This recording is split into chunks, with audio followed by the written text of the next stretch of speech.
அனைவருக்கும் வணக்கம். இன்று ஒரு சட்ட தகவல்.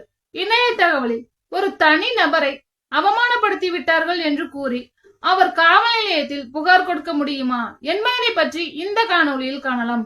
ஒரு தனி நபரை அவமானப்படுத்தி விட்டார்கள் என்று கூறி அவர் காவல் நிலையத்தில் புகார் கொடுக்க முடியாது. ஏனெனில் அந்த புகார் செல்லத்தக்கதல்ல. மேலும் அவர் தன்னை அவமானப்படுத்தி விட்டார்கள் என்று கூறி அவர் குற்றவியல் நடுவரிடம் பிரைவேட் கம்ப்ளைண்ட், அதாவது தனி பிராதக தான் கொடுக்க வேண்டும். அப்பொழுதுதான் அது செல்லும்.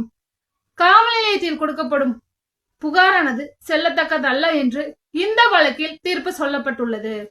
Arnab Ranjan Goswami versus Union of India 2022 volume number 2 Madras weekly notes criminal page number 564 என்ற வழக்கில் தீர்ப்பு சொல்லப்பட்டுள்ளது. நன்றி, வணக்கம்.